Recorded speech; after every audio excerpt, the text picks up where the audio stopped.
Read from the book of Job tonight. We'll start in chapter 1 and just see how far we go. In the land of Uz, there lived a man whose name was Job. This man was blameless and upright. He feared God and he shunned evil. He had 7 sons and 3 daughters and owned 7,000 sheep, 3,000 camels, 500 yoke of oxen, and 500 donkeys, and a large number of servants. He was the greatest man among all the people of the East.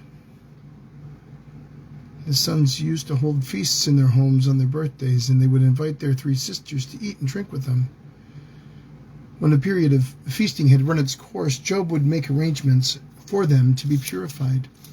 Early in the morning, he would sacrifice a burnt offering for each of them, thinking, "Perhaps my children have sinned and cursed God in their hearts." This was Job's regular custom. One day the angels came to present themselves before the Lord, and Satan also came with them. The Lord said to Satan, "Where have you come from?" Satan answered the Lord, "From roaming throughout the earth, going back and forth on it." Then the Lord said to Satan, "Have you considered my servant Job? There is no one on earth like him. He is blameless and upright, a man who fears God and shuns evil." "Does Job fear God for nothing?" Satan replied. "Have you not put a hedge around him and his household and everything he has? You have blessed the work of his hands so that his flocks and herds are spread throughout the land. But now stretch out your hand and strike everything he has, and he will surely curse you to your face." The Lord said to Satan, "Very well then. Everything he has is in your power, but on the man himself do not lay a finger." Then Satan went out from the presence of the Lord. One day, when Job's sons and daughters were feasting and drinking wine at the oldest brother's house, a messenger came to Job and said, "The oxen were plowing and the donkeys were grazing nearby, and the Sabaeans attacked and made off with them. They put the servants to the sword, and I am the only one who has escaped to tell you." While he was still speaking, another messenger came and said, "The fire of God fell from heavens and burned up the sheep and your servants. I am the only one who escaped to tell you." While he was still speaking, another messenger came and said, "The Chaldeans formed 3 raiding parties and swept down on your camels and made off with them. They put the servants to the sword, and I am the only one left who has escaped to tell you." While he was still speaking, yet another messenger came and said, "Your sons and daughters were feasting and drinking wine at the oldest brother's house, when suddenly a mighty wind swept in from the desert and struck the 4 corners of the house. It collapsed on them, and they are dead, and I am the only one who has escaped to tell you." At this, Job got up, tore his robe, shaved his head.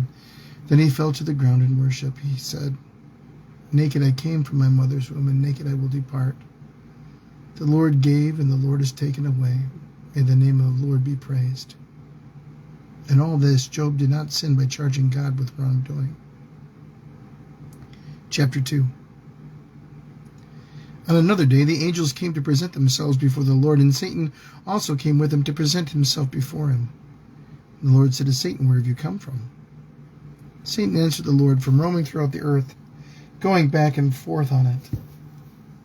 Then the Lord said to Satan, "Have you considered my servant Job? There is no one like him on earth. He is blameless and upright, a man who fears God and shuns evil, and he still maintains his integrity, though you incited me against him to ruin him without any reason." "Skin for skin," Satan replied. "Man will give all he has for his own life, but now stretch out your hand and strike his flesh and bones, and he will surely curse you to your face." The Lord said to Satan, "Very well then, he is in your hands, but you must spare his life." So Satan went out from the presence of the Lord and afflicted Job with painful sores from the soles of his feet to the crown of his head. Then Job took a piece of broken pottery and scraped himself as he sat among the ashes. His wife said, "Are you still maintaining your integrity? Curse God and die." He replied, "You are talking like a foolish woman. Shall we accept good from God and not trouble?" In all this, Job did not sin what he said. When Job's 3 friends, Eliphaz the Temanite, Bildad the Shuhite, and Zophar the Naamite, heard about all the troubles that he had come upon, they sent out from their homes and met together by agreement to go and sympathize with him and comfort him. When they saw him from the distance, they could hardly recognize him. They began to weep aloud. They tore their robes and sprinkled dust on their heads. Then they sat on the ground with him for 7 days and 7 nights. No one said a word to him because they saw how great his suffering was. Chapter 3.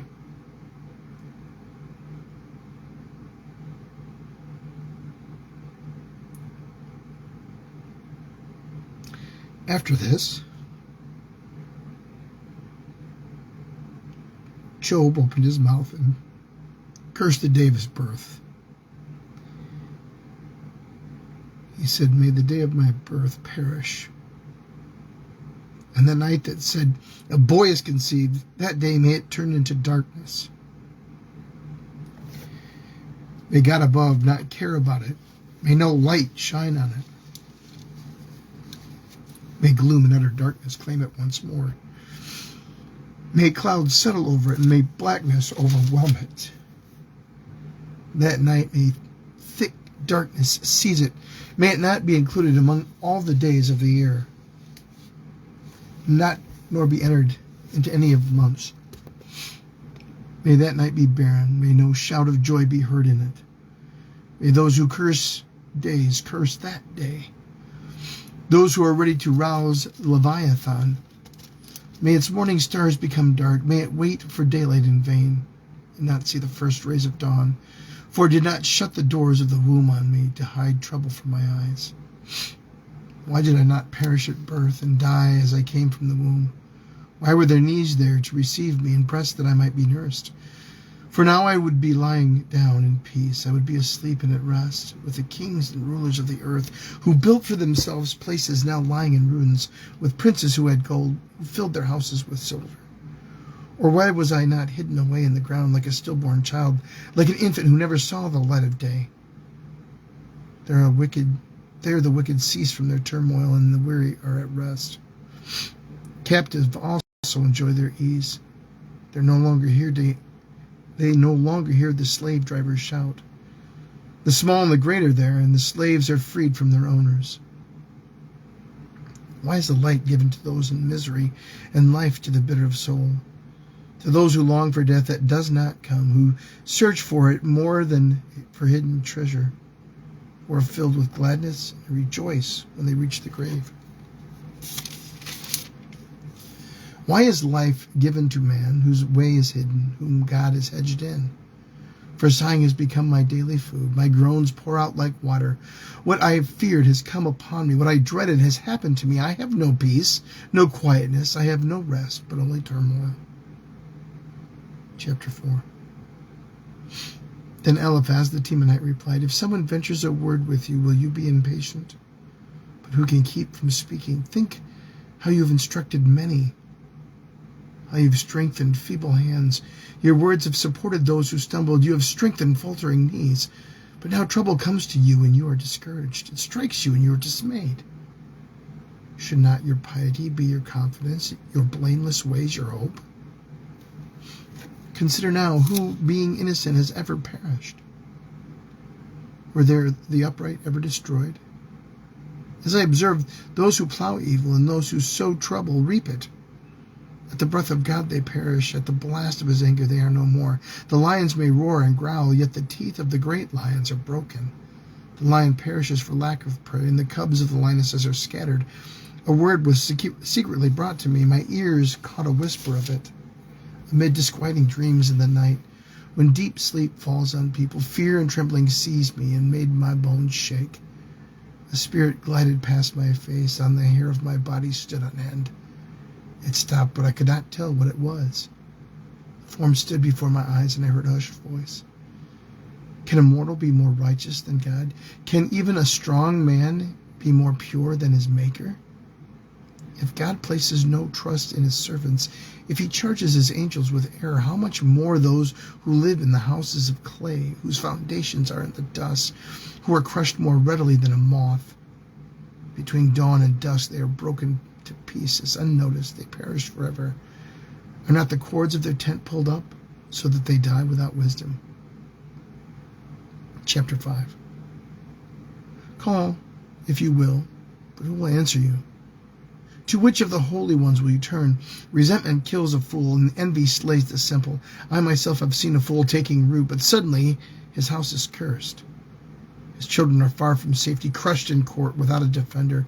The hungry consume his harvest, taking it even from among the thorns, and the thirsty pant after his wealth. For hardship does not spring from the soil, nor does trouble sprout from the ground. Yet man is born in trouble, as surely as sparks fly upward. But if I were you, I would appeal to God. I would lay my cause before him.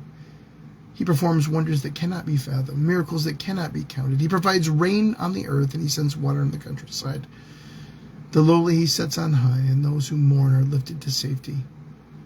He thwarts the plans of the crafty so that their hands achieve no success. He catches the wise in their craftiness, and the schemes of the wily are swept away. Darkness comes upon them in the daytime. At noon they grope as in the night. He saves the needy from the sword in their mouth. He saves them from the clutches of the powerful, so that the poor have hope, and injustice shuts its mouth. Blessed is the one who God corrects. So do not despise the discipline of the Almighty, for he wounds, but he also binds up. He injures, but his hands also heal. From 6 calamities he will rescue, in 7 no harm will touch you. In famine he will deliver you from death, and in battle from the stroke of the sword. You will be protected from the lash of the tongue, and need not fear when destruction comes. You will laugh at destruction and famine, and need not fear the wild animals. For you will have a covenant with stones of the field, and the wild animals will be at peace with you. You will know that your tent is secure. You will take stock of your property and find nothing missing. You will know that your children will be many, and your descendants like the grass of the earth. You will come to the grave in full vigor, like sheaves gathered in season. You have examined this, and it is true. So hear it and apply it to yourself. Job chapters 1 through 5. The word of God for the people of God. Thanks be to God.